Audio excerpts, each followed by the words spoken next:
Hi, first graders. Today we're going to read a passage called Popsicles.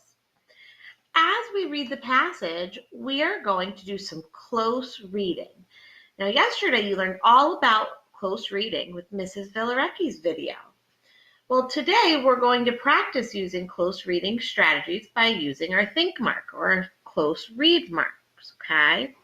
Now, I want to remind you, when you're close reading, how many times are you supposed to read your story or the article or the passage? Go ahead and tell somebody at home. If you said 3 times, you are right. The first time we read and we definitely use our think marks. Now, after the first read, sometimes it takes some time for me to sound out the words and to really understand what's going on. And the most important thing about reading is that we understand the story or what we're reading. So we're going to go back in a second time and read the story. Now, the second time, we really want to think about what the author's purpose in writing was. Was it to teach us or to inform? Was it to entertain us? Or was it to persuade us? As we read the second time, we're going to continue to use our close read marks if we can. Sometimes you'll be able to, sometimes you won't. Then, finally, we go back in a third time. And the third time we're reading, if you have questions to answer for your passage that you're reading, like down here, we go ahead and use that third read to really figure out the answers to our questions. So let's go ahead and get started with our first read. As we read, I am going to use our think marks. Let's go ahead and review our think marks. So we have a star here. We use the star for important information. Then we have our line.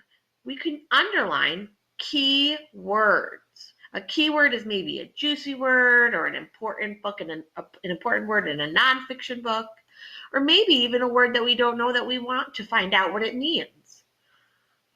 A check mark means I understand. And now Mrs. Schlude likes to use the check mark, especially during the third read, to show that she knows the answers and where she found them in the passage. Circle is an unfamiliar word, okay? So again, similar to the keyword, if you don't know that word, you're going to go ahead and circle it. Then we have a question mark, and we use this a lot in our writing.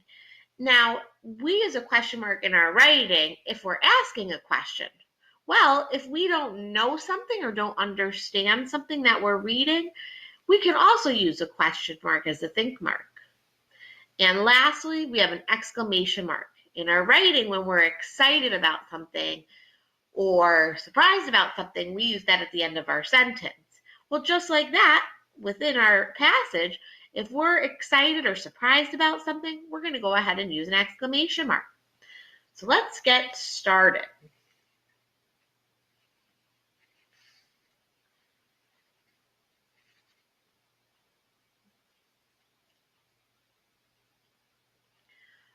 Popsicles.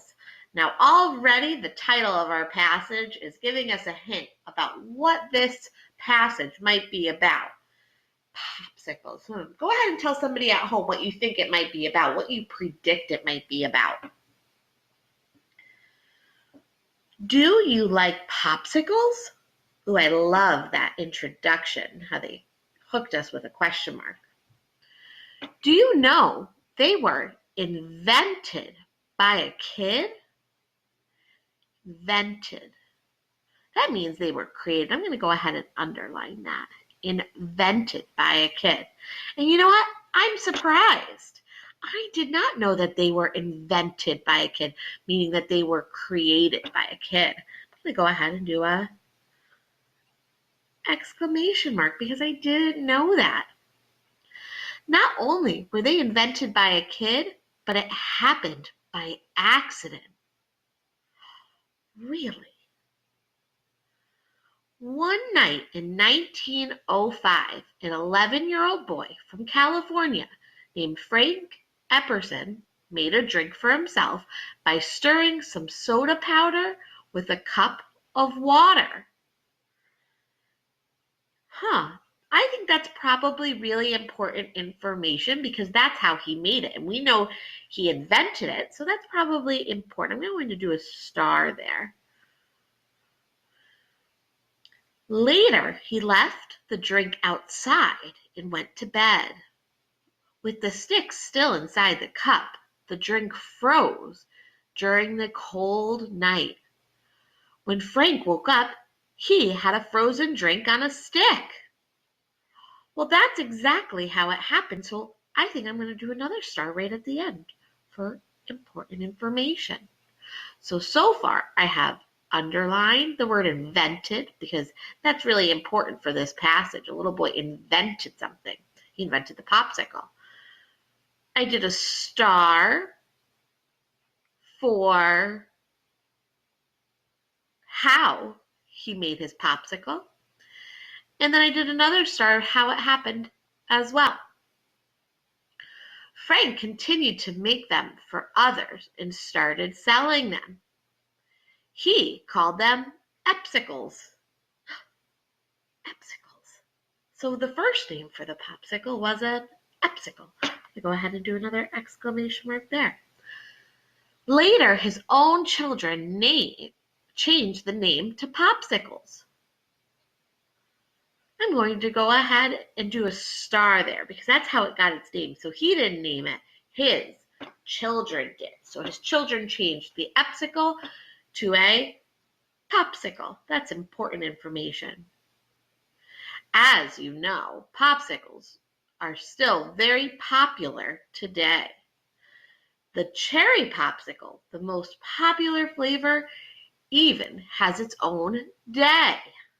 It has its own day. I'm going to go ahead and do another exclamation because I'm surprised that a popsicle has its own, very own special day. August 26th is National Cherry Popsicle Day. And you know what? I'm going to go ahead and star that because this is all about popsicles. And there's a very own popsicle day, so I'm going to star that as important information. Very cool. So you can see this was just my first reading. And I can see I have a lot of stars, exclamation marks, and I even have one underlined word for important word.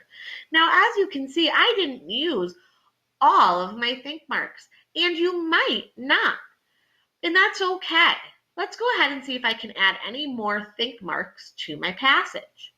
Now this time as I read, I'm going to really focus on the author's purpose. Now you might already have an idea on why this author wrote this passage. But by the end of this passage, I really want to think about that. Do you like popsicles? Do you know they were invented by a kid? I still think that's so cool. Not only were they invented by a kid, but it happened by accident. You know what? Maybe at first when I'm reading that, I didn't understand how it happened on accident. So I might have made my first read. If you maybe did a question mark and thinking, how did that happen? So maybe you said, I don't understand. How did that happen?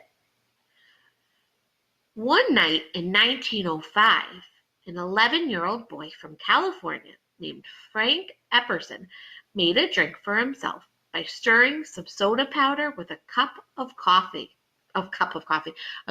water. Later, he left the drink outside and went to bed. Interesting. With the stick still inside the cup, the drink froze. That's probably an important keyword to it. Froze. That means it wasn't a liquid anymore, that it became a solid. Froze during the cold night. When Frank woke up, he had a frozen drink on a stick. So I still think my think marks are perfect there, but you can see I did go back and I added an underline and then a question mark because I felt like that was really important information to show on my think marks. Frank continued to make them for others and later started selling them. You know what? I'm going to do a star here because he started selling them. That means he started to make money from them. He called them Epsicles. Later, his own children changed the name to Popsicles. As you know, popsicles are still very popular today. The cherry popsicle, the most popular flavor, even has its own day. And I have my exclamation mark there. August 26th is National Cherry Popsicle Day. So you can see on my second read that I added a few more think marks. Now I want to ask myself, what is the author's purpose? Why did he write this story? Did he write it to teach us about popsicles? Did he write it to entertain us about popsicles? Was it a silly, funny story about popsicles? Or did he write us to persuade us to do something? Maybe persuade us to eat a popsicle. Go ahead and tell somebody at home what you think the author's purpose was of this passage.